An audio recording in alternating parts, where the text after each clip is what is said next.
কিতাবুন লা রাইবা ফি হুদাল লিল মুত্তাকিন, এটা এমন একটি কিতাব যাতে কোনো সন্দেহ নাই।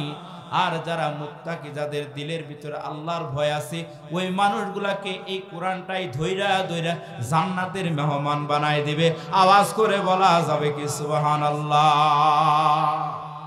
কারণ কোরআন এমন একটি গ্রন্থ, মানুষকে ধরে ধরে জান্নাতে নিয়ে যায়।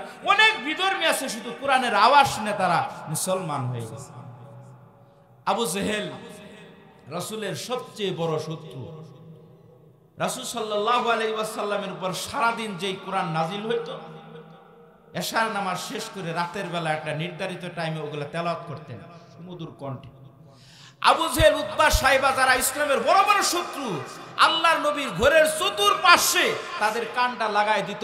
যতক্ষণ পর্যন্ত তেলাওয়াত চলতো ততক্ষণ পর্যন্ত কান ওই ঘরের ভিতরে লাগায় রাখতো। চিল্লায় বলেন না সুবহানাল্লাহ।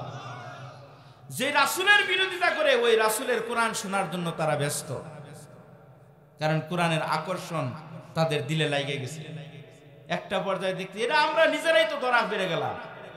এই জন্য ওরা নিজেরা পরামর্শ করলো, এই শোনো, আজকের পর থেকে আমরা আর এই মুহাম্মদের কালাম শুনবো না, তার কথা, তার বাণী আর শুনবো না। সবাই প্রতিজ্ঞাবদ্ধ হলো যে আগামীকাল থেকে আমরা আর এখানে কেউ আসবো না। এখন আবু জেহেল রাত্রে নির্ধারিত টাইম আর তার শর্টকাট শুরু হয়ে গেছে, কারণ প্রতিদিনের নেশা তো। চিন্তা করতেছে সবাইকে যে বলছি যেভাবে, আর কেউ মনে হয় আসবে না, আমি যাই। উতবা মনে করতেছে যেভাবে বলা হয়েছে, আবু জেহেল যেভাবে আমাদেরকে ওয়াদা করা হয়েছে কেউ আসবে না, আমি যাই। সাইবা মনে করছে যেভাবে ওয়াদা করা হয়েছে কেউ আসবে না, আমি যাই। এই পর্যায়ে দেখা গেল যখন রাত যখন তেলাওয়াত শুরু করছেন, ঘরের চতুর্পাশে তারা সবাই আবার আগের মতো হাজির হয়ে গেছে। সুবহানাল্লাহ, একটু আস্তে কর। কারণ কোরআন শোনার জন্য তারা এই পরিমাণ আগ্রহ নিয়ে বসে থাকে। শেষ পরে দেখে, রে কি ব্যাপার, তোমরা আসছো, তুমি কেন আসলা, তুমি কেন আসলা? সবাই বলতে তখন, এই শোনো, আমরা আসলে সবাই দুর্বল হয়ে গেছি, আজকের পর থেকে আর আসা যাবে না। আমরা যদি এইভাবে আসা শুরু করে দেই তাহলে মক্কার একটা মানুষও আমাদের ধর্মে থাকবে না, সব মুহাম্মদের ধর্মের অনুসারী হয়ে যাবে। চিল্লায় বলেন না সুবহানাল্লাহ। ওয়াইদা তুলিয়াত আলাইহিম আয়াতুহু যাদাতহুম ঈমানা, যখন মানুষের সামনে কোরআন নিয়ে আলোচনা করা হয় তখন মানুষের ঈমানটা বাইরে যায়। ঈমান আগে যা ছিল তার থেকে বাড়তে থাকে। যখন মানুষ কোরআনের আওয়াজ শুনে তাদের ঈমানটা বাড়তে থাকে। মুমিন, তুমি যদি তোমার দিলটাকে কোরআন দ্বারা সাজাও তাহলে তোমার দিলটা অনেক দামি হয়ে যাবে। যারাই কোরআন শুনবে তাদের দিল দামি হবে, তারা হেদায়েত প্রাপ্ত হবে। কোরআন ছাড়া অন্য কোনো রাস্তা নাই। ওই রাস্তায় যদি আপনি হাঁটতে থাকেন ওটা হবে জাহান্নামের রাস্তা, আর কোরআনের রাস্তাটাই হলো সঠিক রাস্তা, জান্নাতের রাস্তা। হযরত ওমর ফারুক রাদিয়াল্লাহু তাআলা আনহু, তার শ্বশুরমণি ইসলামের ব্যাপক বিজয়, অর্ধ জাহান। হযরত ওমর ফারুক রাদিয়াল্লাহু তাআলা আনহু অর্ধ জাহান তার করায়ত্তে চলে আসছে। অর্ধ জাহানের বাদশা হযরত ওমর ফারুক রাদিয়াল্লাহু তাআলা আনহু। ইহুদিরা চিন্তা করতেছে মুসলমানদের বিজয় তো ঠেকানো যাচ্ছে না। ইহুদিরা সব সময় মুসলমানদের বিরোধিতা করত। ইহুদিদের ভিতরে যারা বড় বড় জ্ঞানী আছে তাদের একটা টিম দল হযরত ওমর ফারুক রাদিয়াল্লাহু তাআলা আনহুর কাছে আসছে। আয়েশা বলতেছে, তোমাদের ধর্ম যেভাবে প্রচার তোমরা করতেছো ব্যাপক বিস্তার লাভ করেছে, আমাদের কিছু মনের প্রশ্ন আছে, প্রশ্নের জবাবগুলো তোমার দেওয়া লাগবে। প্রশ্নের জবাব যদি তোমরা দিতে পারো তাহলে আমরাও ইসলামের কালিমা গ্রহণ করব। আর যদি প্রশ্নের উত্তরগুলা সঠিক উত্তরগুলা না দিতে পারো তাহলে বুঝবো ইসলামটা অসম্পূর্ণ। এই অসম্পূর্ণ ইসলামের প্রচার আমরা করতে দিব না। সারা দুনিয়া বিবর্ত জাহান পর্যন্ত আমরা প্রচার করে বেড়াবো ইসলামটা অসম্পূর্ণ। হযরত ওমর ফারুক রাদিয়াল্লাহু তাআলা চিন্তায় পড়ে গেলেন। বললেন, ঠিক আছে, তোমাদের কি কি প্রশ্ন বলো। ইহুদিদের পরিকল্পনা হলো, আমরা যে প্রশ্নগুলা সাজাইছি ওই প্রশ্নের উত্তরগুলা তারা দিতে পারবে না। আর আমরা এই সুযোগে ইসলাম ধর্মকে দুনিয়ার থেকে নিশ্চিহ্ন করে দেয়, ইহুদিবাদকে দেশের ভিতরে প্রচার করব, এটা হলো তাদের পরিকল্পনা। হযরত ওমর ফারুক রাদিয়াল্লাহু তাআলা বললেন, ঠিক আছে, তোমাদের কি কি প্রশ্ন বলো। এবার বলতেছি, আমাদের প্রশ্ন হলো চারটা। এক নাম্বার প্রশ্ন হলো, তারা কোন দুই ভাই যারা একই দিনে জন্মগ্রহণ করেছে, একই দিনে মৃত্যুবরণ করেছে, কিন্তু জন্ম মৃত্যুর ভিতরে 100 বছরের ব্যবধান। এটা কোন ধরনের প্রশ্ন হলো? একই দিনে জন্মগ্রহণ করেছে, একই দিনে মৃত্যুবরণ করেছে, জন্ম মৃত্যুর ভিতরে বয়সের ব্যবধান হলো 100। এটা হলো এক নাম্বার প্রশ্ন। দুই নম্বর প্রশ্ন হলো, ওটা পৃথিবীর কোন স্থান, যে স্থানে সূর্যের আলো একবার পড়ছে, আগেও পড়ে নাই, পরেও পড়ে নাই, ওই জায়গাটার নাম কি বলো। তিন নম্বর প্রশ্ন হলো, ওটা কোন কবর, যেই কবর জীবিত, কবরের বাসিন্দাও জীবিত। আর চার নম্বর প্রশ্ন হলো, ওটা কোন জেলখানা, যে জেলখানার ভিতরে নিঃশ্বাস নেওয়ার কোনো সুযোগ নাই, কিন্তু জেলখানার বাসিন্দা কিন্তু মারা যায় না। হযরত ওমর ফারুক রাদিয়াল্লাহু তাআলা আশ্চর্য হয়ে গেলেন, এগুলা কি কোনো প্রশ্ন হতে পারে? আর এগুলা প্রশ্ন এখন তারা বলতেছে উত্তরগুলা যুক্তি দিয়ে হবে না, সবগুলা আসমানি গ্রন্থ কুরআন, তাওরাত, ইনজিল, জবুর থেকে দেওয়া লাগবে, অর্থাৎ আল্লাহর বাণী দ্বারা উত্তর দেওয়া লাগবে। হযরত ওমর ফারুক রাদিয়াল্লাহু তাআলা বিচলিত হয়ে গেলেন। ওই মজমার ভিতরে অনেক বড় একজন সাহাবী, যিনি কাতেবে ওহী ছিলেন, ওহী লিখতেন, কোরআন লিখতেন, তার নাম হলো আব্দুল্লাহ ইবনে মাসউদ রাদিয়াল্লাহু তাআলা আনহু। আব্দুল্লাহ ইবনে মাসউদ রাদিয়াল্লাহু তাআলা ডাক দিয়ে বলতেছে, ও খলিফাতুল মুসলিমিন, আপনি টেনশন করবেন না, এই চারটি প্রশ্নের উত্তর আমি কোরআন থেকে দিয়ে দিব। চিল্লায়ে বলেন আল্লাহু আকবার। আশ্চর্য হয়ে গেলেন হযরত ওমর ফারুক রাদিয়াল্লাহু তাআলা, নিজেও আশ্চর্য হয়ে গেলেন, আর এই চারটি প্রশ্ন কোরআন থেকে কিভাবে জবাব দিবে। আব্দুল্লাহ ইবনে মাসউদ ডাক দিয়ে বললেন, চ্যালেঞ্জ গ্রহণ করলাম, সবগুলা প্রশ্নের উত্তর আমার আল্লাহ কোরআনের ভিতরে বর্ণনা করেছেন, আমি একে একে সবগুলার উত্তর দিতে পারবো। হযরত ওমর ফারুক রাদিয়াল্লাহু তাআলা ডাক দিয়ে বললেন, আসলে কি তুমি পারবে? ওগো খলিফাতুল মুসলিমিন, আপনি টেনশন করেন না, সবগুলা প্রশ্নের উত্তর আমি কোরআন থেকেই দেব। ঠিক আছে। এবার আব্দুল্লাহ ইবনে মাসউদ ইহুদিদেরকে ডাক দিয়ে বলেন, আপনাদের প্রথম প্রশ্নের উত্তরটা ভালো করে নেন। প্রথম প্রশ্নের উত্তর হলো, একই দিনে জন্ম, একই দিনে মৃত্যু, জন্ম মৃত্যুর ভিতরে 100 বছরের ডিফারেন্স, এটাও আমার আল্লাহ কোরআনের ভিতরে বলছেন। এটা হলো হযরত উযাইর আলাইহিস সালাতু ওয়াস সালাম। হযরত উযাইর আলাইহিস সালাতু ওয়াস সালাম যমজ ভাই ছিলেন, দুই ভাই একই সাথে জন্মগ্রহণ করেছিলেন। নবুয়ত পাওয়ার পর আল্লাহ তাআলা উযাইর আলাইহিস সালামকে বললেন, যাও তুমি ফিলিস্তিনের ময়দানে, ফিলিস্তিন যাও, সেখানে তুমি ইসলামের দাওয়াত দিবে, তুমি আল্লাহর দাওয়াত দিবে, তাওহীদবাদের দাওয়াত দিবে, আল্লাহর একত্ববাদের দাওয়াত দিবেন। নির্দেশটা পাইয়া উযাইর আলাইহিস সালাম যখন ফিলিস্তিনের কাছে গেলেন, যাওয়ার পর দেখতেছেন বখতের নসর নামে একজন বাদশা ছিলেন, যিনি সারা পৃথিবী নিয়ন্ত্রণ করেছেন, কিন্তু জালেম বাদশা। এই জালেম বাদশা ফিলিস্তিন শহরটাকে ধ্বংসস্তূপে করে নিয়েছে, একটা পুরা এলাকাটাকে ধ্বংস করে দিয়েছে, যতগুলা ঘরদুয়ার ছিল সব ভেঙে চুরমার করে দিয়ে সমস্ত মানুষকে শেষ করে দিয়েছে। আল্লাহ পাক কালামে হাকিমে ইরশাদ করেন, আল্লাহ পাক বলছেন, আও কাল্লাযী মাররা আলা ক্বরিয়াতিন ওয়া হিয়া খাবিয়াতুন আলা উরুশিহা।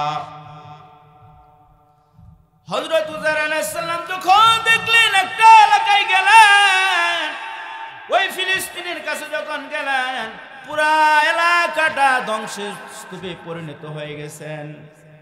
হওয়ার পর চিন্তা করতেছেন, আল্লাহ এমন জায়গায় আমারে প্রেরণ করলো, এখানে তো মানুষ কিচ্ছু নাই, তাহলে ইসলামের দাওয়াতটা দিব কার কাছে? এটা কিভাবে আবাদ করবো? এটা কিভাবে জীবিত হবে? আল্লাহ রাব্বুল আলামিন তার আশ্চর্য হওয়াটা পছন্দ করে নাই। আল্লাহর ওখানে ইসলামের দাওয়াত দিবা, তাওহীদের দাওয়াত দিবা, কেন তুমি আশ্চর্য হইলা? এই কারণে আমার আল্লাহ রাব্বুল আলামিন হযরত উযাইর আলাইহিস সালাম একটা গাছের নিচে হালান দিয়েছে। ওই গাছের নিচের ভিতরে আল্লাহ তাআলা তাকে 100 বছরের জন্য মৃত্যু দিয়েছে। 100 বছর ঘুমাইছে আর অমনে আল্লাহ মৃত্যু দিয়েছে। 100 বছর পর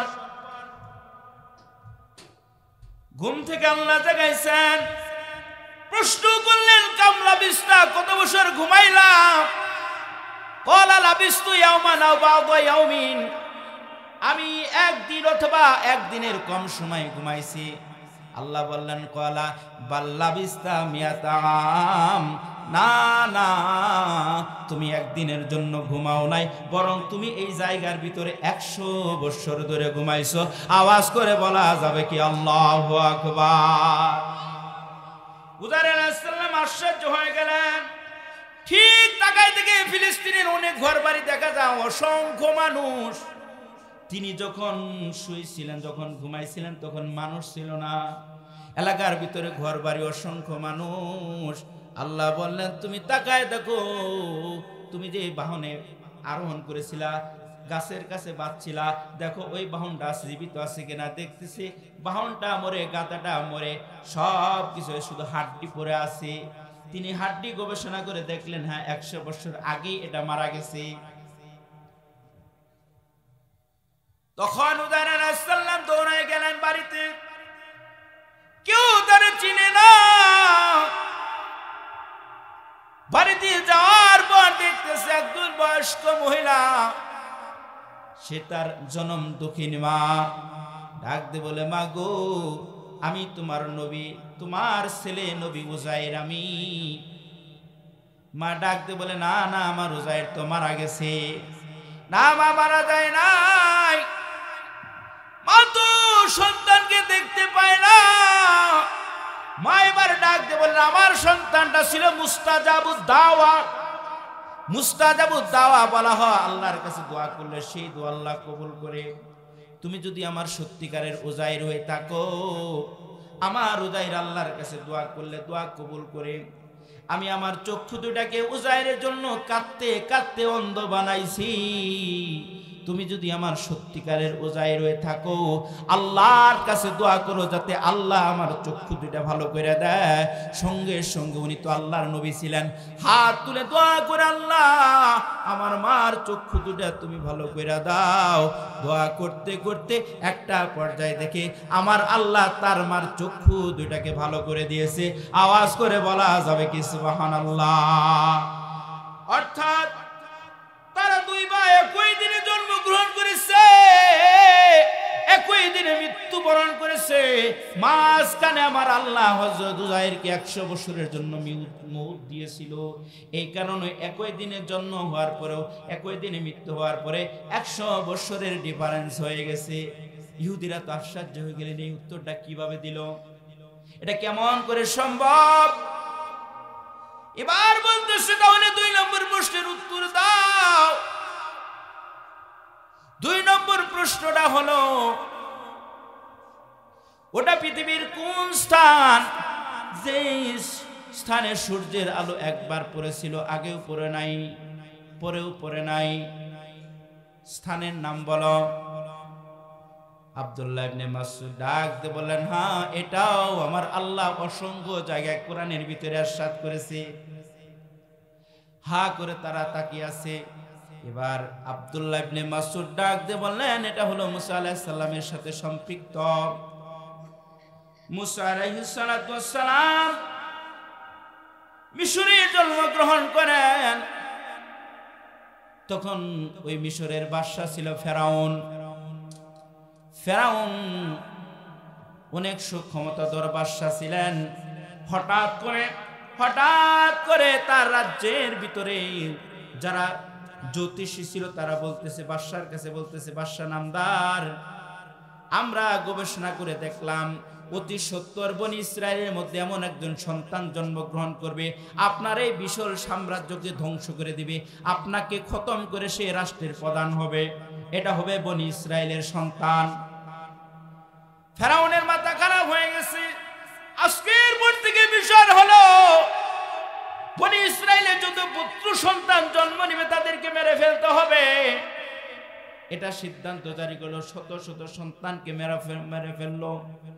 যেদিন মুসা আলাইহিস সালাম জন্মগ্রহণ করলেন ওই দিন গোপনে তাকে সংরক্ষণ করে রেখেছে কয়েকটা মাস, প্রায় 3 মাস পর্যন্ত তার মাতার কাছেই রাখছে।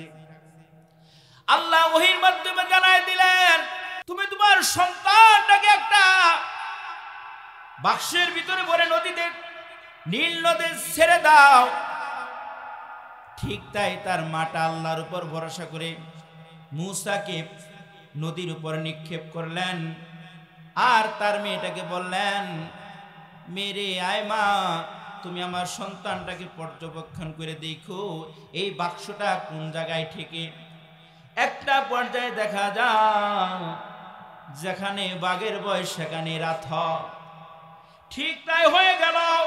বাক্সটা ঘুরতে ঘুরতে ফেরাউনের যে ঘাঁটি আছে ওই ঘাঁটির ভিতরে হাজির হয়ে গেল। ঘাঁটির ভিতরে তার প্রহরী যারা আছে, রাজ দরবারের লোক এসে বাক্সটা খুলে আশ্চর্য হয়ে গেল, এত সুন্দর বালক। প্রথমত ওই ফেরাউনের বাহিনীর এমন, এটাই সেই বালক যে বালকের ব্যাপারে বিজ্ঞানীরা ইয়ারা জ্যোতিষীরা যে ভবিষ্যৎবাণী করছে এটাই সেই বালক হবে। ফেরাউনও তখন থমকে গেছে, এটাই হবে, মারার জন্য পরিকল্পনা করছে। আসিয়া বলে, না না, এই ছোট্ট বালকের প্রতি এত অবিচার কেন করা হবে? এটা সেই বালক না, এত সুন্দর বালক এত অপরাধ করবে, বরং আমরা এটাকে গ্রহণ করি, এটা আমাদের সন্তান হয়ে যাবে, আমরা আমাদের লালন পালন করে আমাদের সন্তানের ভূমিকা পালন করব। একটা পর্যায়ে আসিয়া তাকে দায়িত্ব নিয়ে নিলেন। এখন এই বাচ্চা, ওখানে রাজদরবারে অনেকগুলা মহিলা ছিল, কারোর স্তনের দুধ মুখে লাগায় না।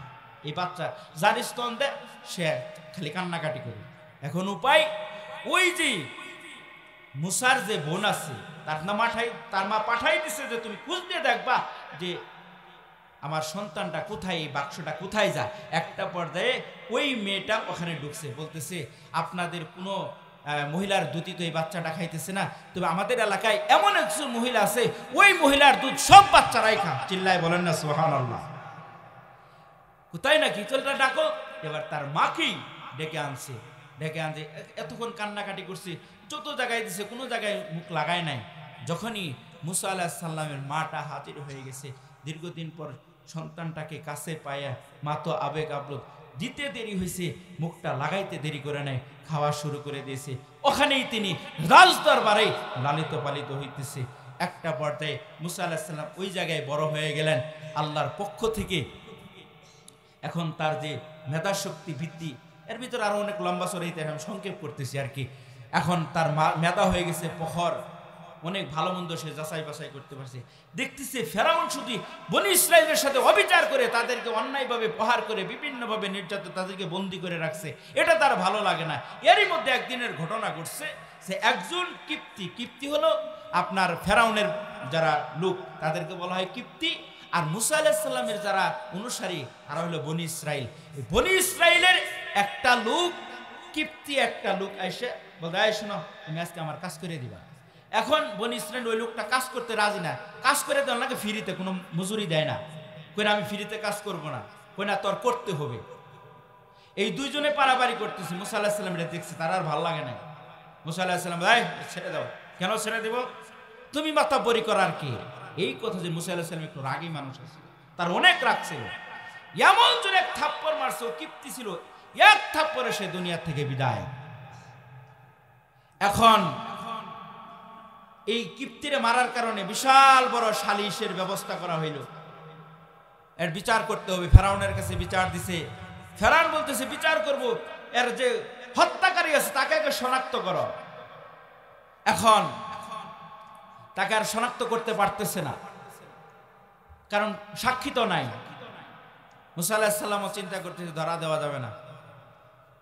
কিছুদিন পর একই কায়দা আবার ওই একই জুলুম শুরু করছে।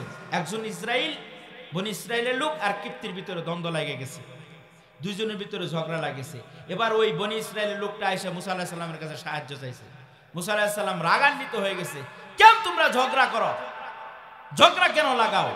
মানে এমন ভাবে মুসা আলাইহিস সালামের হাবভঙ্গি, তাতে মনে হয় বনি ইসরায়েলকে মারবে, তাকেও ধমক দেয়, তাকেও ধমক, দুজনকে ধমক দেওয়া শুরু করছে। এবার বলছে তুমি কি, এখন বনি ইসরায়েল লোকটা বলতেছে তুমি কি আমার সাথে সেই আচরণ করতে চাও গতকাল যে কিপ্তির সাথে যে আচরণটা করেছিলা? এই যে ধরা পড়ে গেল যে তার সঙ্গে, তার মানে ওই কিপ্তি লোকটা বলছে তাহলে তো এই সত্যিকার আগের যে লোকটার হত্যাকারী তাহলে ফেরাউনি এই মুসাই ধরা পড়ে গেল। যখন বলছে তার নিজস্ব লোকই বলতেছে তুমি কি আমার সাথে সেই কাজ করবা যে কাজটা তুমি গতকাল ওই গিয়ের সাথে কিপ্তির সাথে করছো, ফেরাউনের বাহিনীর সাথে করছো, এই যে ধরা পড়ে গেল। তখন এই লোকটা যা বলতেছে গতকাল যেটা হত্যা হয়েছে এটা মুসা হত্যা করছে। এই কথাটা যখন প্রচার হয়েছে মুসা আলাইহিস সালাম তো এখন ওখান থেকে চলে গেলেন মাদাইন, রাতের অন্ধকারে মাদাইন চলে গেলেন জীবন রক্ষা করার জন্য। এখানে মাদাইনে যাওয়ার পর উনিও যায় দেখছে অনিয়ম, সব জায়গায় শুধু অনিয়ম আর অনিয়ম। সেখানে অনিয়ম কি, মাদাইন যাওয়ার পর দেখতেছে একটা বিশাল বাহিনী, একটা নির্ধারিত একটা কুয়া আছে, ওই কুয়ার ভিতরে পানি তাদের গরু বাছুর উটগুলোকে পানি পান করাইতেছে। দুইজন মেয়ে তাদেরও গরু বাছুর আছে, এদের কারণে তারা পানি পান করাইতে পারতেছে না। মুসা আলাইহিস সালাম গেলে এগুলো দেখতেছি যে কারণ কি, মেয়েটা তো ইচ্ছে করলে এখান থেকে পানি উঠায় এই তাদের ইগুলাকে পশু পাখিগুলাকে পানি পান করাইতে পারতো। তখন এই মেয়ে দুইটার কাছে গেছে, কি ব্যাপার তোমরা এখানে দাঁড়িয়ে আছো কিসের কোনো? কই এরা হলো শক্তিশালী মানুষ, আমরা হলাম দুর্বল, আর আমার বাবাটা হলো একেবারে দুর্বল, যার কারণে ওদের সাথে পারা যায় না। এই কারণে ওরা পানি টানি খাওয়ায়, যদি পানি থাকে তাহলে আমাদের একটু খাওয়ানো হয়, আর যদি পানি অল্প থাকে ওটুই খা। কই কেন? কই এটাই, এইভাবেই আমরা চলতেছি, কারণ আমরা তো দুর্বল, আমরা তো বিচার পাই না। মুসা আলাইহিস সালাম রাগান্বিত হয়ে গেলেন, কেন বিচার পাও না? ওরা শক্তিশালী, আমরা দুর্বল, আমার বাবাটাও দুর্বল, আমার তো কোনো ভাই বেরাদর নাই, আমরা হলাম দুর্বল। এই কারণে ওরা পানি পান করানোর পর অবশিষ্ট পানি আমরা আমাদের পশু পাখিকে পান করাই। মুসা আলাইহিস সালাম রাগান্বিত হইয়া বালতিটা লইয়া রশি লইয়া ওখানে রওনা করেছে, পানি উঠাইতেছি। কিন্তু মুসা আলাইহিস সালামের শরীরের ভিতরে এমন চাহনি এবং রাগ, তারা ওখানে যারা লোক ছিল তার হাবভাব থেকে বুঝছে যে এখানে যদি কোনো কিছু বলি তাহলে মার শুরু করবে। মুসা আলাইহিস সালামের তারা ভয় পেয়ে গেছে, ওখান থেকে পানি উঠাইলেন, পানি উঠাইয়া এগুলো সব কিছু পান করায় ঠরায় বিদায় করে দিচ্ছে। মেয়ে দুইটা আজকে অনেক আগে যাওয়ার কারণে তার বাবা জিজ্ঞেস করলে কি ব্যাপার আজকে তোমরা এত আগে কেন? তখন এই যে এই ঘটে যাওয়া সমস্ত ঘটনা বললেন। ওই যুবকটা কোথায় থাকে? কই তা কোথায় থাকে জানি না, কই যুবকটার কাছে নিয়ে আসো। এটা ছিলেন শুআয়ব আলাইহিস সালাম, উনি একজন আল্লাহর নবী। শুআয়ব আলাইহিস সালাম তখন একবার বৃদ্ধ, এখন মেয়ে দুইটা ওখানে নিয়ে গেছে, নিয়ে যাওয়ার কোন আমার বাবা ডাকছে আপনাকে। কিসের কারণে? আপনি যে আজকে যে উপকার করছেন এর প্রতিদান দিবে। মুসা আলাইহিস সালামের প্রচন্ড ক্ষুধা আর থাকারও পরিবেশ দরকার। তো ঠিক আছে, মেয়ে দুটোর কথা মতো রওনা করছে, কিন্তু তার মাথার ভিতরে একটা বারবার হিট করতেছে, প্রতিদান দিবে। কেন প্রতিদান? মানে প্রতিদানটা তার কাছে খারাপ লাগতেছে। আমি তো করছি আসলে তার কল্যাণের জন্য, প্রতিদান নেওয়ার জন্য না, কিন্তু প্রতিদান নেওয়া লাগতেছে, আমার তো খাবার দাবার নাই, ওখানে গেলে তো কিছু খাবার পাবো, খাবারও দরকার, আবার এই যে প্রতিদান দিবে এটাও তার মাথার ভিতরে হিট করতেছে। একটা পর্যায়ে ওখানে চলে গেলেন, চলে যাওয়ার পর বড় মেয়েটা তার প্রতি আসক্ত হয়ে গেছে, বড় পরহেজগার আল্লাহওয়ালা মানুষ। বাবার কাছে এমন প্রস্তাব করছি, বাবা বললে তুমি যে ও যে ভালো, ও যে আল্লাহওয়ালা বুঝলা কেমনে? আমি দেখেছি আমাদের প্রাণী পান করাইছে কিন্তু একটা বড় তাকায় নাই, মাথাটা নিচু করে দিয়ে কথা বলেছে, আর আমরা যে সাথে যখন চললো উনি আগে আগে আসছেন, আমরা পিছনে আসছি, আমাদেরকে বলছে তোমরা পিছনে আসো আমি এগিয়ে যাই। এতে বোঝা যায় তার মনের ভিতরে কোনো ধরনের কুটিলতা নাই, ও নম্র ভদ্র ভালো মানুষ। একটা পর্যায়ে এই শুআয়ব আলাইহিস সালামের মেয়েটাকেই তার কাছে বিবাহ বন্ধনে আবদ্ধ করা হলো। একটা পর্যায়ে আমার আল্লাহ রাব্বুল আলামিন পথকে ভুলায় দিয়েছে। মুসা আলাইহিস সালাম গরু ছাগল উট দুম্বা মাঠের ভিতরে চড়াইতো, একটা সময় তার বিবির নিয়ে মাঠের ভিতরে চড়াইতে চড়াইতে অনেক দূরে চলে গেছে, রাত্র হয়ে গেছে, শীতের রাত, এখন আগুনেরও দরকার, প্রচন্ড শীত লাগতেছে। আমরা যেরকম এখন মেসের বাতি জ্বালাইলে জ্বলে যা, তৎকালীন সময়ে দুইটা পাথর দ্বারা ঘষা দিলে আগুন জ্বলতো। কুয়াশা বেশি পড়ার কারণে দুই পাথরে ঘষা দেয়, আগুন জ্বলে না। মুসা আলাইহিস সালাম এবার আগুন সংগ্রহ করার জন্য ব্যস্ত, হঠাৎ করে ভিতরে আগুনের চিহ্ন দেখা যায়। মুসা আলাইহিস সালাম ওই দিকে যাওয়া রওনা করেছে। ওখানে যাওয়ার পর গায়েব থেকে আওয়াজ আসছে, তোমার পায়ের স্যান্ডেলগুলা খুলো, এটা একটা পবিত্র ভূমি, এটা আগুন নয়, এটা হলো আমি আল্লাহর নূর। আওয়াজ করে বলা যাবে কি সুবহানাল্লাহ? তার মানে আল্লাহ রাব্বুল আলামিন মুসা পয়গম্বরকে নবুয়ত দিল। মুসা আলাইহিস সালাম নবুয়ত পাইয়া যেই মানুষটা কিছুক্ষণ আগে ছিল রাখাল, এখন তিনি সারা দুনিয়ার নেতৃত্ব দিবে, মানুষের মাঝে ইসলামের দাওয়াত দিবে। এই মিশনটা, এই দাওয়াত, এই নবুয়তটা পাওয়ার পর তিনি আবার মিশরে চলে আসলেন। মিশরে আসার পর আল্লাহর কাছে দোয়া করলেন, আল্লাহ আমার ভাইটারেও তুমি নবী বানায় দাও। তার দোয়া কবুল করে হারুন আলাইহিস সালামকে নবী বানায় দিলেন। এই দুইজনের দায়িত্ব দিলেন, যাও এই মুহূর্তে তোমরা ফেরাউনের কাছে ইসলামের দাওয়াত দিয়ে যাও। এবং দুই ভাই মিলে যখন রওনা করেছে ফেরাউনের কাছে ইসলামের দাওয়াত পেশ করলে, ফেরাউন রাগান্বিত হয়ে যা, আরে তুমি আমার করে লালিত পালিত হইলে তুমি কেমন করে নবী হও? তোমার তো অর্থ সম্পদ নাই, তোমারে কেমন করে আল্লাহ নবী বানাইলো? তুমি যদি নবী হয়ে যাও তাহলে মুজেজা দেখাও, মুজেজা দেখাও। কই ঠিক আছে। আল্লাহ বললেন, তোমার হাতে, মুসা আলাইহিস সালামের হাতে একটা লাঠি ছিল। আল্লাহ বললেন, মুসা রে তোমার লাঠিটা মাটির ভিতরে ফেলাও। মাটির ভিতরে ফেলাইতে দেরি হয়েছে, বিশাল বড় একটা অজগর সাপ হয়ে গেছে। মুসা আলাইহিস সালাম ভয় পেয়ে গেছে। তুমি ভয় পায় না, ওটা ধরো, আবার তার আগের আকৃতি ফিরাই দেবে, এটা কোরআনের কথা। তখন ধরার সঙ্গে সঙ্গে আগের আকৃতি ফিরে আসছে। মুসা আলাইহিস সালামের এই অলৌকিক ঘটনা দেখলো ফেরাউন এবং তার বাহিনীরা। আরেক মজা দেখি যে ভূগোলের নিচে যদি হাত দেওয়া হয়তো তাহলে হাতটা এমন চমকাইতো সূর্যের আলোর মতো, এই তার হাত থেকে আলো সরে যেত। চিল্লায় বলেন না সুবহানাল্লাহ? এলে দেখার পর তখন ফেরাউন বলতেছে, আরে এটা তো বড় জাদুঘর, কিসের রূপের সবচেয়ে বড় জাদুঘর।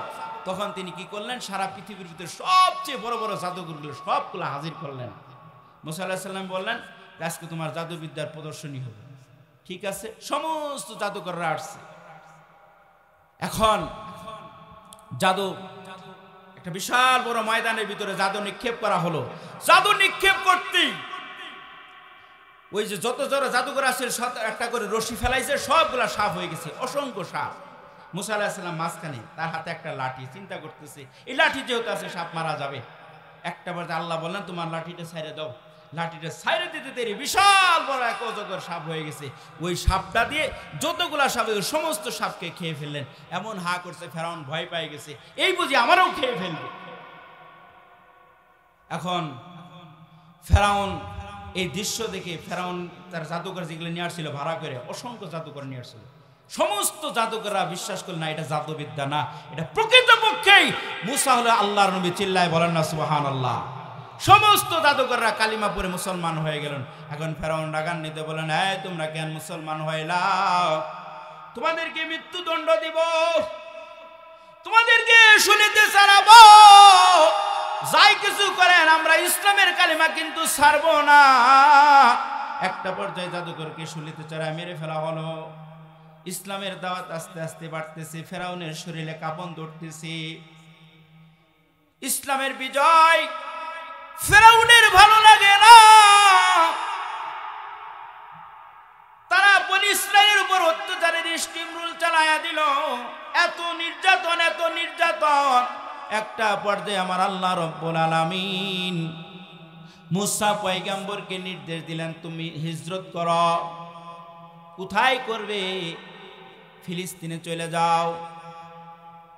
6 লক্ষ মানুষ, মুসা আলাইহিস সালামের বাহিনী হলো 6 লক্ষ। এই 6 লক্ষর বিশাল বাহিনী রাতের বেলা রওনা করবে। আমার আল্লাহ রব্বুল আলামিন ডাক দিয়ে বললেন, ইয়া মুসা আন আসরি বিইবাদি ফাদরিব লাহুম তরিকান ফিল বাহরি ইয়াবাসা। হে মুসা,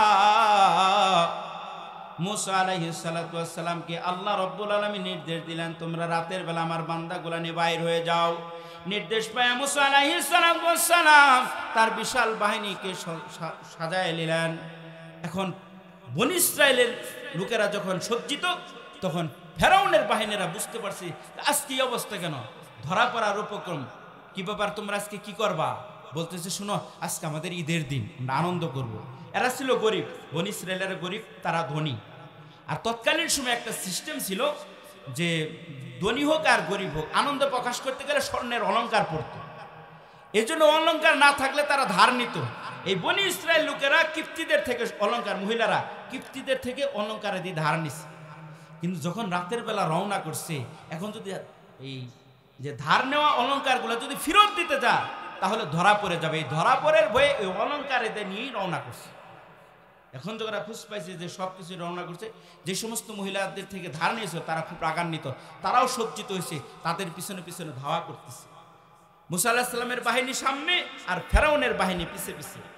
যখন একবারে লোহিত সাগরের কাছে চলে গেছে, তখন ফেরাউনের বাহিনীরাও পিছনে পিছনে লোহিত সাগরের পারে গেছে। মুসা আলাইহিস সালামের বাহিনী, মুসা আলাইহিস সালামের বাহিনীরা দেখতেছে ফেরাউনের বাহিনী আমাদের আক্রমণ করবে।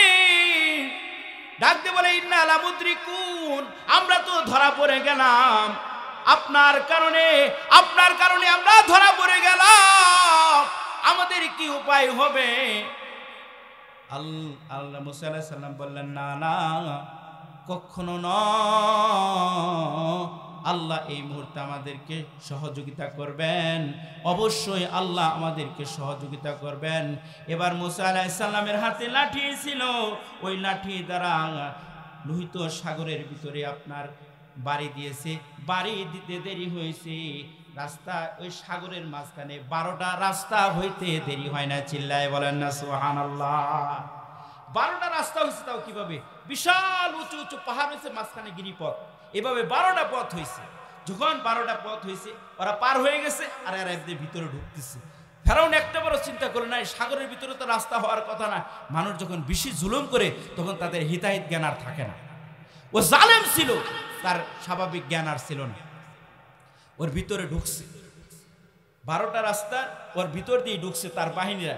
একটা পর্যায়ে মুসা আলাইহিস সালাম যখন ওই পারে গেছে, চিন্তা করতেছে, আমরা যে লাঠি দিয়ে এখানে বাড়ি দিয়ে রাস্তা করলাম, আবার বাড়ি দিয়ে মিশে যাবো। আল্লাহ বললেন, তোমার আর বাড়ি দেওয়ার দরকার নাই, যা করার আমি করবো। ঠিক যখন মাঝখানে চলে গেছে ফেরাউনের বাহিনী, আল্লাহ রাব্বুল আলামিন পানিকে মিশাই দিয়েছেন, সঙ্গে সঙ্গে তারা পানির সাথে ডুবে মারা গেছে।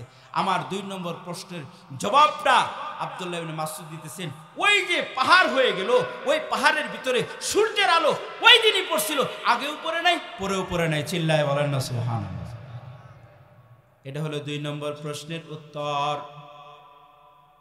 তার মানে লোহিত সাগরের ভিতরে যে রাস্তাগুলা হইছে, ওই রাস্তাগুলার ভিতরে ওই দিনই শুধু সূর্যের আলো পড়েছিল, তার আগেও ছিল সাগর, পরেও তো সাগর। সাগরের ভিতরে তো সূর্যের আলো পড়ে না, ওখানে তো জমি নাই, শুধু পানি আর পানি।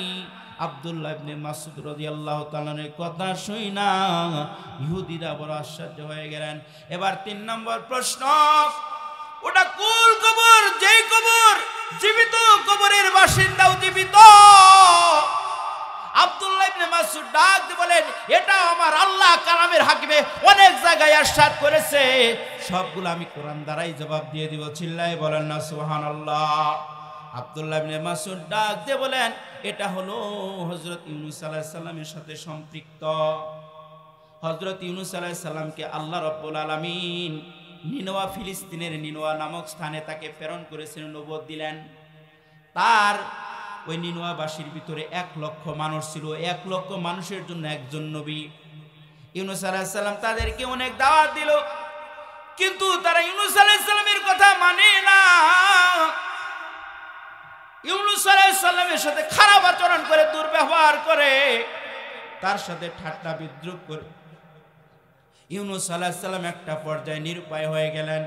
কেমন কেমন জাতির কাছে আল্লাহ পাঠাইছে, বারবার তাদেরকে দাওয়াত দেই, দাওয়াত মানে না, আরো আমার সাথে উপহাস করে। এই কারণে ইউনূস আলাইহিস সালাম একটা পর্যায়ে তিনি নিরাশ হয়ে গেলেন, আর জাতিকে বললেন, আমি চলে যাচ্ছি, আমার কথা তো তোমরা শুনলা না, অতি সত্বর তোমাদেরকে আযাব, আল্লাহর আযাব এসে আক্রমণ করবে। এই কথাগুলা বইলা বদদুয়া কইরা তিনি রওনা করেছে। ফুরাত নদীর তীরে আয়সা দেখতে একটা লোক ভর্তি জাহাজ যাচ্ছে, ওই জাহাজের উপর আরোহণ করলেন ইউনূস আলাইহিস সালাতু ওয়াস সালাম। যখন সাগরের মাঝখানে,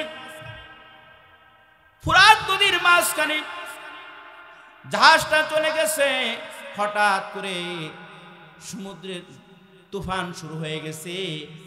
জাহাজটা এই ডুবার ভাব অবস্থা। তৎকালীন সময় একটা তাদের বিশ্বাস ছিল, ধারণা, যে কোনো গোলাম যদি তার মনিবের অনুমতি ছাড়া চলে আসে তাহলে এই বিপদ আসে। এরকম আমাদের অনেক ধারণা আছে। যেমন বাড়ির পাশে যদি কাওয়া কাকা করতে থাকে, তাহলে আমরা অনেকে ধারণা করি আমাদের মনে হয় বিপদ আসবে। ভাত খাইতেছে, খাওয়া অবস্থায় যদি কারোর হেসকে উঠে, তাহলে বলবে আমার কথা কেউ মনে হয় স্মরণ করতেছে। এটা একটা বিশ্বাস। ঠিক অনুরূপভাবে, যদি এগুলো বিশ্বাসের সাথে কোনো মিল নাই, অনুরূপভাবে এরকম বিশ্বাস করত যে কোনো গোলাম তার মনিবের অনুমতি ছাড়াই নৌকায় উঠছে, তার কারণে এই বিপদ। ইউনূস আলাইহিস সালাম বলে, আমি তো সেই অপরাধী, কারণ আমার আল্লাহর নির্দেশ ছিল নিনুয়াবাসীর কাছে ইসলামের দাওয়াত পৌঁছানো। এখন পর্যন্ত আমি আল্লাহর ওহী ছাড়াই, আল্লাহর অনুমতি ছাড়াই তো জায়গা ত্যাগ করে চলে আসছি, তাহলে আমার অপরাধের কারণেই তো এখানে এই জাহাজটা ডুবে যাওয়ার ভাব। তখন বলতেছে এই অপরাধের সাথে আমি সম্পৃক্ত। এখন জাহাজের যত মানুষ তাকাইতে, না এত সুন্দর মানুষটা এই অপরাধের সাথে সম্পৃক্ত হতে পারে না। না না, মানি না, আপনি অপরাধের সাথে সম্পৃক্ত হতে পারে না। কই আমি অপরাধী। একটা পর্যায়ে তারা লটারি দিল, লটারির ভিতরে ইউনূস আলাইহিস সালামের নাম চলে আসছে। তবুও বিশ্বাস করেন, আবার লটারি দিয়েছে, আবার ইউনূস আলাইহিস সালামের নামটা চলে আসছে। তৃতীয়বার লটারি দিয়েছে, তৃতীয়বার ইউনূস আলাইহিস সালামের নাম উঠছে। ইউনূস আলাইহিস সালাম চিন্তা করতে যে লটারি বারবার করবে, আমারে ফেলাবে না, দরকার নাই, অপরাধী আমি, তাতে কোনো বুঝবার বাকি নাই। এই কারণে নিজেই নদীর ভিতরে লাফ দিলেন। লাফ দিতে দেরি হয়েছে, বিশাল বড় একটা মাছ ইউনূস আলাইহিস সালামকে গিলে ফেললেন। ইউনূস আলাইহিস সালাম এখন মাছের পেটের ভিতরে যাওয়ার পর মনে করছে উনি মারা গেছি। কিছুক্ষণ পরে না আবার হুঁশ আসছে। আমার আল্লাহ কালামে হাকিম ইরশাদ করেন, ওয়াযাল্লুনি যাহাবা মুগাযিবান ফাযান্না আল্লান নাকদির আলাইহি ফানাদা ফিল যুলুমাতি আল্লা ইলাহা ইল্লা আনতা সুবহানাকা ইন্নী কুনতু মিনাজ জালিমিন। আওয়াজ করে বলা যাবে কি আল্লাহু আকবার। ইউনূস আলাইহিস সালাম মাছের ভিতরে অন্ধকার আছে, আল্লাহর কাছে দোয়া করে, আল্লাহ আমি নিজের উপর জুলুম করেছি, তুমি ছাড়া কেউ নাই। ফাস্তাজাবনাহু ওয়া নাজ্জায়নাহু মিনাল গাম্মি। আল্লাহ রাব্বুল আলামিন ডাক দিয়ে বললেন, আমি তার প্রার্থনা মঞ্জুর করলাম, তার অপরাধকে মাফ করলাম, তাকে অন্ধকার থেকেও আমি আল্লাহ মুক্তি দিয়ে দিলাম। 40 দিন বা 3 দিন হোক মাছের পেট থেকে এই দোয়াটা করার কারণে আমার আল্লাহ রাব্বুল আলামিন দয়া পরবশ হইয়া ইউনূস আলাইহিস সালামকে নদীর তীরে নিক্ষেপ করে দিয়েছে। মাছ থেকে উগলায় দিছে। মাছ উগলায় দিছে ঠিক, একটা পাখির বাচ্চা, ছোট বাচ্চার যে শরীরের অবস্থা থাকে সাদা সাদা, ওই মাছের পেটে থাকার কারণে তার শরীরের অবস্থা হয়েছে একদম সাদা সাদা। যদিও মাছ তারে খায় না, কিন্তু দীর্ঘদিন মাছের পেটে থাকার কারণে তার শরীর একেবারে দুর্বল হয়ে গেছে, একদম মানে কি হয়, কুমলা, একবারে দুর্বল হয়ে গেছে। তখন আল্লাহ রাব্বুল আলামিন ওই নদীর কিনারে একটা লাশ দিয়ে, লতা গাছ, এটার ব্যাখ্যায় বলা হয়েছে এটা লাউ গাছ, এই লাউ গাছ দিয়ে আল্লাহ তাআলা সহযোগিতা করলেন, এর পাতা দ্বারা ছায়া দিলেন আর ফল দ্বারা খাওয়া শুরু করলেন। লাউ গাছের লাউটা এত উপকারী, লাউ যদি কেউ বেশি খায় তার পেটের যার সমস্যা আছে পেটের সমস্যাগুলো দূর হয়, আর অনেক রোগ থেকে আল্লাহ তাআলা লাউয়ের কারণে মুক্তি দান করেন। আল্লাহর নবীর কাছেও এটা প্রিয় একটা খাবার ছিল। যেমন গরুর গোশতের ব্যাপারে আল্লাহর নবী নিরুৎসাহিত করছেন, দুধের ব্যাপারে উৎসাহিত করছেন যে তোমরা বেশি বেশি দুধ খাও, দুধ শরীরের জন্য উপকারী, ক্ষতি আর গোশত থেকে বিরত থাকা, কারণ গোশতটা হলো শরীরের জন্য বড় ক্ষতি।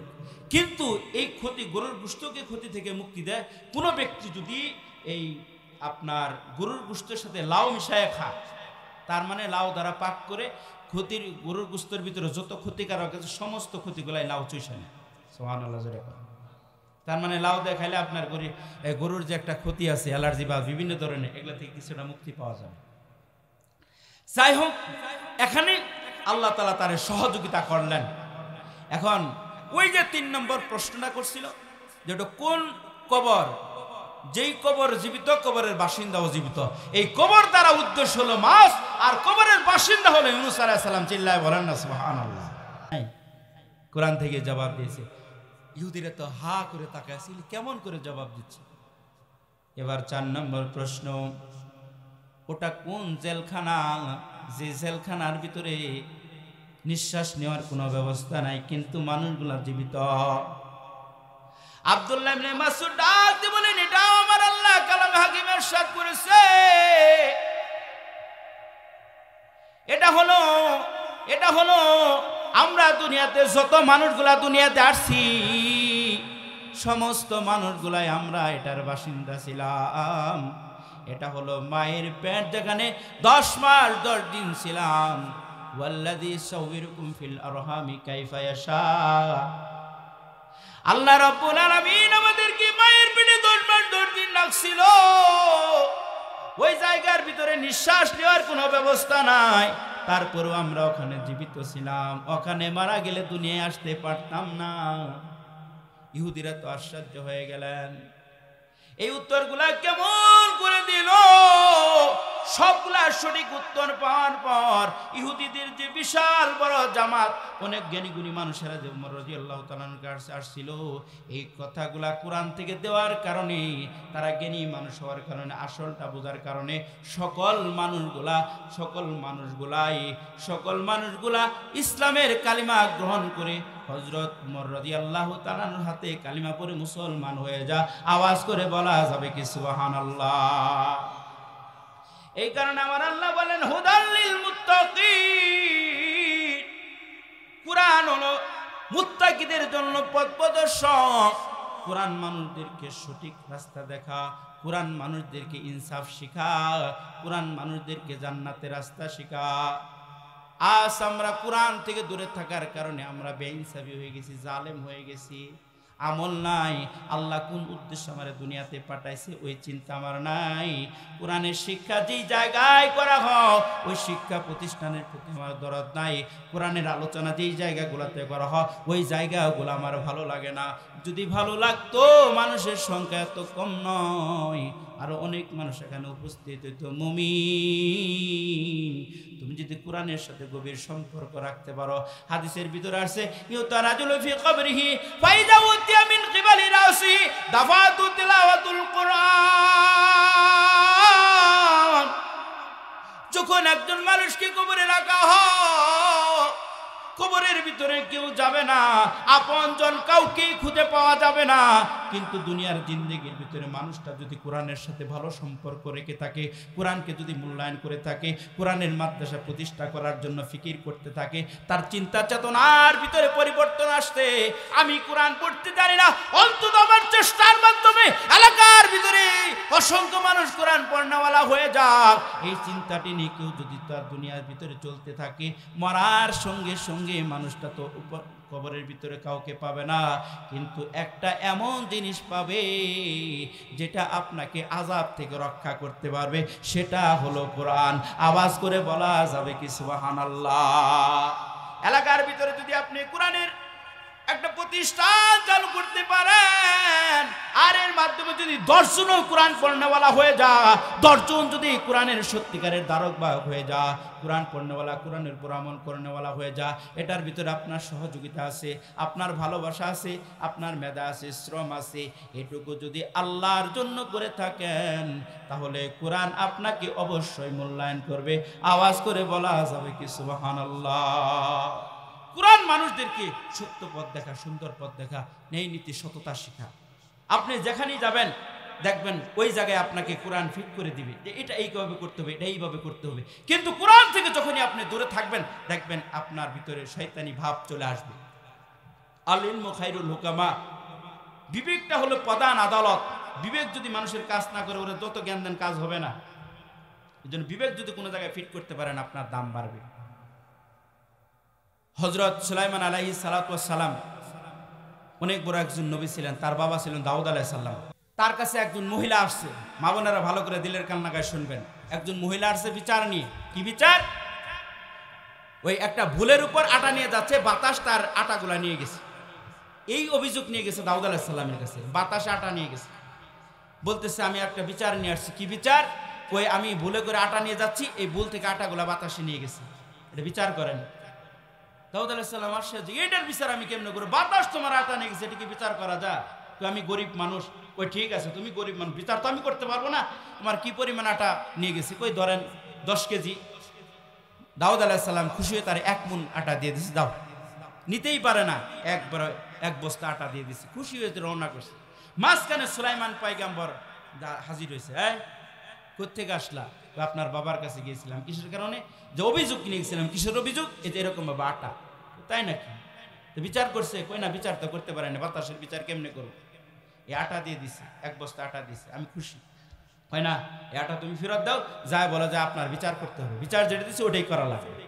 এই মহিলা চিন্তা করতেছি, আবার ঘুরে যায় যদি বলি কি হবে। এখন সুলাইমান পয়গম্বর বললেন না, তোমাকে বলতেই হবে। একটা পর্যায়ে যায় দাউদ আলাইহিস সালামকে বলতেছে আমার আটার দরকার নেই, আমার বিচার করা লাগবে। দাউদ আলাইহিস সালাম হা করে তাকায়, যে মহিলার কথা না, অবশ্যই কাউ শেখায়, জ্ঞানী মানুষ তো। বলতে যায় বলো তোমার এই কথাটা কে শিখাই দিছে? একটা পর্যায়ে বলে ফেলাইছে যে আপনার ছোট ছেলে সুলাইমান এটা বলে দিছে। সুলাইমান আলাইহিস সালামকে ডাকলেন, আচ্ছা তুমি এমন একটা বিচার শেখাই দিলা, বাতাসের উপর কি আমার কর্তৃত্ব আছে? কই বাতাসের উপর কর্তৃত্ব নাই, আপনি তো আল্লাহর নবী, ওহীর মাধ্যমে তো জানতে পারবেন যে এই মহিলার কেন এই আটাগুলা উঠায় নিয়ে গেছে। আপনি সঠিক বিচার করলেন না, কিয়ামতের ময়দানে আল্লাহর আদালতে যে এই মহিলা বিচার দেয়, তখন আপনি কেমনে বিচার করবেন? ভয় পাই গেছে। কোথায় আমি কেমনে? কই আল্লাহর কাছে বলেন। এবার আল্লাহর কাছে জানতেছে, জিবরাইল আমিনের কাছে বল। জিবরাইল আমিন আল্লাহ তাআলা জিবরাইল আমিনকে পাঠাই দিয়েছে। জিবরাইল আমিনকে বলতেছে কেন আটাগুলো উঠাই নিয়ে গেল? তখন বলতেছে যে জিবরাইল আমিন দাউদ আলাইহিস সালামকে বলতেছে যে একটা খাদ্যবর্তী জাহাজ নদী দিয়ে যাচ্ছিল, হঠাৎ করে জাহাজের নিচটা তলাটা ফেটে গেছে, ছিদ্র হয়ে গেছে, ওই ছিদ্র দিয়ে পানি ঢুকতেছে। তখন জাহাজের ভিতরে যতগুলা লোক ছিল সমস্ত লোকগুলা আল্লাহর কাছে দোয়া করে, আল্লাহ তুমি যদি আমাদেরকে এই বিপদ থেকে মুক্তি দাও, এই জাহাজের ভিতরে যত খাদ্য আছে সমস্ত খাদ্যগুলা গরিবের মাঝে বিলায় দিব। এইভাবে যখন দোয়া করছে, আল্লাহ দোয়াটা কবুল করছে। এই মহিলার আটাগুলা বাতাসকে আল্লাহ নির্দেশ দিয়েছেন, ওই আটাগুলা তলার ভিতরে লাগায় দিয়েছে, বাতাস যায় লাগায় দিয়েছে। বাতাসকে আদেশ করলেন, কেন তুমি এই কাজ করলা? বাতাসের জবান আল্লাহ খুলে দিয়েছে। দাউদ পয়গম্বরকে ডাক দিয়ে বলে, ও পয়গম্বর, এটা আমার নিজের ইচ্ছাই করি নাই, এটা আমার আল্লাহর ফরমান, আল্লাহর নির্দেশ ছিল। আল্লাহর নির্দেশে এই মহিলার আটাগুলা লইয়া জাহাজের নিচে লাগাই দিয়েছি। ঠিক কিছুদিন পরে জাহাজ ভর্তি খাদ্যবর্তী জাহাজটার সাগরের পারে চলে আসছে। সমস্ত খাদ্যগুলাই ওই জাহাজের যারা লোক ছিল দাউদ পয়গম্বরের কাছে নিয়ে হাজির হয়ে গেছে। কথা সব যখন মিলে গেছে, জাহাজের ভিতরে যতগুলা খাদ্য ছিল সমস্ত খাদ্যগুলাকে 2টা ভাগ করে একটা ভাগ মহিলাকে দিলেন। এতগুলা খাদ্য পেয়ে মহিলা আশ্চর্য হয়ে গেলেন। এবার দাউদ পয়গম্বর ডাক দিয়ে বলেন, মা বলো তো তুমি কি এমন নেক আমল করছো যার কারণে আল্লাহ তোমার এই পরিমাণ মর্যাদা দিয়েছে? এবার মহিলাটা ডাক দিয়ে বলে, আমার তো কোনো নেক আমল নাই, তবে আমি এমন একজন মহিলা, আমার ঘরে যদি কোনো হত দরিদ্র মানুষ খাবার চাইতো আমি কোনোদিন তারে ফিরায় দিতাম না।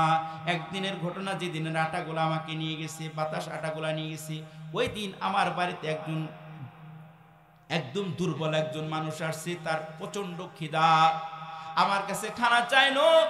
আমার ফ্যামিলির সমস্ত সদস্যরা খানা শেষ করে ফেলেছে, শুধু আমি খাই নাই। 2টা মাত্র রুটি ছিল, ওই 2টি রুটি অবশিষ্ট আমি খাবো এমন টাইমে চলে আসছে। আমি তার প্রতি এরকম দরদি হইয়া 2টা রুটি লোকটারে দিয়ে দিলাম। লোকটা 2টা রুটি খায় ডাকতে বলে, আই মা, পেটের ভিতরে প্রচন্ড ক্ষুধা, খিদা নিবারণ হয় নাই, আরো কি কোনো খাবার তোমার ঘরে আসছে? মহিলা ডাক দিয়ে বলে, আর তো কোনো খাবার নাই, তবে তুমি দাঁড়াও, আমার ঘরের ভিতরে গম আছে, আমি এগুলা পিষে আনি, আটা বানাইয়া রুটি বানাইয়া তোমার খাওয়াবো। এই কথাগুলা বইলা আমি চলে গেলাম, রুটি বানানো শুরু করলাম, এই আটা ভাঙে আনলাম। যখনই রওনা করছি তখন ওই এই আটাগুলাকে ওরাই নিয়ে গেছে। দাউদ আলাইহিস সালাম ডাক দিয়ে বলেন, তুমি যে হত দরিদ্র মানুষগুলাকে খাবার খাওয়াও, তাদের খাদ্যের ভিতরে যে তুমি দাও, তাদের অনাহারী মানুষদেরকে খাবার দাও আমার আল্লাহ। তুমি গরিব হইলেও তোমার দানগুলো আল্লাহ পছন্দ কইরা এই বিশাল সম্পদের মালিক আল্লাহ তোমারে বানাইছে। আয় মা, তুমি আরো বেশি বেশি করে দান করো, দুনিয়াতেও তোমার মর্যাদা বাড়বে, আমার আল্লাহ পরকালেও তোমার মর্যাদা বাড়ায় দিবে। আওয়াজ করে বলা যাবে কি সুবহানাল্লাহ। ওয়াতারহামনা লানাকুনান্না মিনাল খাসিরিন। রব্বানা লা তুযিগ কুলুবানা বা'দা ইয হাদাইতানা ওয়া হাব লানা মিন লাদুনকা রাহমাতান ইন্নাকা আনতাল ওয়াহ্হাব। আল্লাহ, রাত্র প্রায় 1টা বেজে গেছে, তোমার কিছু বান্দাবান্দি লইয়া এই গভীর রজনী তোমার দরবারে দুটি হাত বাড়ায় ধরেছি। মেহেরবানি করে আল্লাহ এই মাহফিলকে তুমি কবুল করে নাও, মাদ্রাসাকে তুমি কবুল করে নাও। সাদাকার লক্ষ গুণ কোটি গুণ বৃদ্ধি করে রওজানিয়ার ধারে পৌঁছায় দাও আল্লাহ। হযরত আদম আলাইহিস সালাম থেকে শুরু করে আজ পর্যন্ত যত মুসলমান নরনারী কবরের জমিনে শুয়ে আছে আল্লাহ, তাদের উপর সবগুলা তুমি পৌঁছায় দাও মাওলা গো। খাস করে বিশেষ করে মাওলা আমরা যারা হাত বাড়ায় ধরেছি, আমাদের অনেকের জনম দুঃখিনী মা, গর্ভধারিণী মা, যেই মা 10 মাস 2 দিন পেটে ধারণ করেছে, শীতে রাত্রে প্রস্রাব করে দিয়েছি, মা আমাকে শুকনা জায়গায় রাখছে, আবার প্রস্রাব করছি, আবার শুকনা জায়গায়, পুরা বিছানা যখন বিদায় ফেলাইছি, ঠান্ডা থেকে বাঁচার জন্য মা আমার বুকের ভিতরে চাইপা ধরছে। এমন জনম দুঃখিনী মা যাদের কবরে চলে গেছে আল্লাহ, সন্তান রাতের বেলা ঢাকা থেকে রওনা করেছে, 11টা বেজে গেছে, স্ত্রী পুত্র টেলিফোন করে 12টা বাজছে, টেলিফোনের মানুষ নাই, 2টা বেজে গেছে, অসুস্থ মাটা ঘুমাইতে পারে নাই, বারবার টেলিফোন করে তুমি বাবা কোথায় আছো, কোথায় আছো। এমন জনম দুঃখিনী মা যাদের কবরে চলে গেছে আল্লাহ, এই গভীর রজনীর ভিতরে মার জন্য হাত বাড়ায় ধরলাম আল্লাহ। সন্তান বিদেশ থেকে যখন বাড়িতে আসে সবাই তাকায় থাকে কার জন্য কি আনা হয়েছে, কিন্তু জনম দুঃখিনী মাটা ফেল ফেল করে সন্তানের চেহারার দিকে তাকা আর ডাক দিলে বাবা তুমি শুকায় গেছো। সন্তান জবাব দেয় তোমার জন্য এটা আনছি ওটা আনছি। মা বলে ওগুলো আমার কোনো প্রয়োজন নাই, আয় বাবা তুই আমার কলিজা, তুই বাইরে ছিলি, কলিজাটা বাইরে ছিল। এমন জনম দুঃখিনী মা যাদের কবরে চলে গেছে আল্লাহ, ওই মা রুহের মাগফিরাতের জন্য তোমার কাছে দ্বারস্থ হইলাম আল্লাহ, আমার কবরটারে তুমি জান্নাতের টুকরা বানায় দাও মাওলা গো। যেই বাবা সারাদিন পরিশ্রম করে মাথার গাম পায়ে ফেলে উপার্জন করে বড় করিয়েছে, আজ বাবা নাই, বাবাটা কবরের বাসিন্দা হয়ে গেছে। ছোটবেলা দেখেছি বাবা বাজার থেকে ইফতারি ক্রয় করেছে, চিন্তা করেছে হেঁটে হেঁটে যাবে, রাস্তার মাঝখানে আজান হলে খেয়ে নেবে, হরেক রকমের আইটেম ক্রয় করেছে, আজান হয়েছে ইফতারি করবে, এমন সময় কলিজার টুকরার সন্তানের কথা স্মরণ হয়ে গেছে, আর বাবা খাইতে পারে না, সন্তানের সাথে ভাগাভাগি করে খাবে বলে এমন বাবা দাদির অন্ধকার জমিনে আল্লাহ, ওই বাবার কবরটাকে তুমি জান্নাতের বাগান বানাও। সন্তানেরা বাবার জন্য দান করেছে আল্লাহ, দানগুলাকে কবুল করে আমার কবরের আযাব তুমি মাফ করে দাও আল্লাহ। কোরআনের এই প্রতিষ্ঠানটাকে তুমি কবুল করে নাও, যত অভাব আছে তোমার গায়বী খাজানা থেকে পূর্ণ করে দাও আল্লাহ। এলাকার মানুষের দিলের ভিতরে কোরআনের মহব্বত তুমি জাগ্রত করে দাও, তারা যেন মহব্বত আর ভালোবাসা নিয়ে কোরআনের প্রতিষ্ঠানের দায়িত্ব নিতে পারে আল্লাহ, তুমি তাদেরকে সেই তৌফিক দান করে দাও। কোরআনের সাথে মহব্বত সম্পর্ক রাখার তৌফিক দিয়ে দাও আল্লাহ। কবরে হাসরে মিজানে পৌঁছানো দে কোরআনের পক্ষে দে আল্লাহ। ওই বাবা আমাদেরকে যোগ্য করে তৈরি করো, এই কোরআনের প্রতিষ্ঠানটাকে তুমি কবুল করো। ছাত্রী শিক্ষিকা শিক্ষক সকলকে কবুল করে নাও, ইখলাসের সাথে যেন কাজ করতে পারে সেই তৌফিক তুমি দান করে দাও। যেভাবে পড়লে পড়াইলে দুনিয়াতে ইজ্জত মিলবে, পরকালেও ইজ্জত মিলবে আল্লাহ, সেইভাবে দায়িত্ব পালন করার তৌফিক তুমি দান করে দাও। সাল্লাল্লাহু তাআলা আলা খায়রি খালকিহি মুহাম্মাদিন ওয়া আলিহি ওয়া আসহাবিহি আজমাইন বিরহমাতিকা ইয়া আরহামার রাহিমিন। আসসালামু আলাইকুম।